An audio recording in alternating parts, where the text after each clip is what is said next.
மட்டக்களப்பு மாநகர சபையிலே எமது மக்கள் மன்றம் பாரமெடுத்ததுக்கு பிற்பாடு வட்டார ரீதியான அபிவிருத்தி வேலை திட்டங்கள் குறித்த பிரதேசத்தில் இருக்கின்ற மக்களின் முன்னுரிமை அடிப்படையிலே அவர்களின் வேண்டுகோளுக்கு நாங்கள் செயற்படுத்தப்பட்டு வருகின்றது.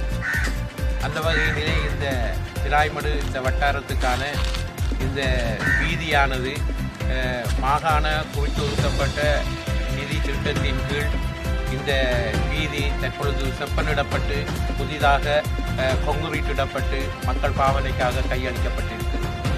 இந்த வீதியானது மழை காலங்களிலே மிகவும் நீர் தேங்கி நிற்பதன் காரணமாக பாடசாலை செல்லும் மாணவர்கள், உத்தியோகங்களுக்கு செல்லும் உத்தியோகத்தர்கள், இந்த வீதியை பயணிக்கின்ற பாதசாரிகள் எல்லோரும் இந்த மழை காலங்களிலே மிகவும் சிரமத்தின் மத்தியிலே இந்த பயணத்தை மேற்கொண்டு வந்தனர். இந்த குறித்த பிரதேசத்தில் இருக்கின்ற மக்களின் வேண்டுகோளுக்கு இணங்க இந்த பிரதேசத்துக்குரிய வட்டார உறுப்பினர் அவர்களின் ஆலோசனை இணங்கவும் இந்த வீதியானது செப்பனிடப்பட்டு கொங்குரீட்டிடப்பட்டு மக்கள் பாவனைக்காக இது கையளிக்கப்பட்டிருக்கிறது. இதே போன்று ஒவ்வொரு வட்டாரங்களிலும் இருந்து அந்தந்த பகுதி வட்டார அங்கத்தவர்களின் மூலம் கிடைக்கின்ற அந்த வேண்டுகோளுக்கு இணங்கவும் மக்களின் தேவைகளை முன்னுரிமைப்படுத்தும் அடிப்படையை கொண்டும் இந்த வீதிகள் மற்றும் வடிகான்கள் உள்ளிட்ட வீதி மின்விளக்குகள் எல்லாம் நாங்கள் கிரமமாக செய்து கொண்டிருக்கிறோம்.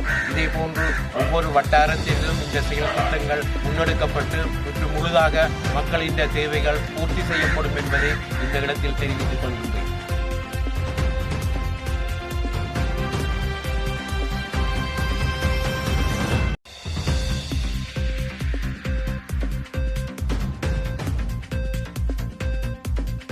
நீண்ட காலமாக இந்த ரோட் கிட்டத்தட்ட நாங்கள் சுனாமி 20 வருஷம் இங்கே வந்து இந்த ரோட் வந்த காலம் கூடி சிறிய மலைக்கு கூட வெள்ளம் பிடிச்சிடும். வெள்ளம் பிடிக்கிறதால முன்னுக்கு நிறைய ஆக்கள் போக்குவரத்து, அது மட்டும் இல்லை முன்னுக்கு வீடுகளும் இருக்குது. அதனால் வரக்கூடிய சூழ்நிலை காண இயலாமல் இருந்தது. இப்போ இந்த முறை வந்த எங்களை மட்டக்களப்பு மாநகர முதல்வர் இப்போ நாங்கள் இந்த முறை சொன்ன அடிப்படையில் இந்த ரோட் எங்களுக்கும் முதல்ல போட்டு கொங்கிரீட் வீதியாக மாற்றி தந்திருக்காங்க.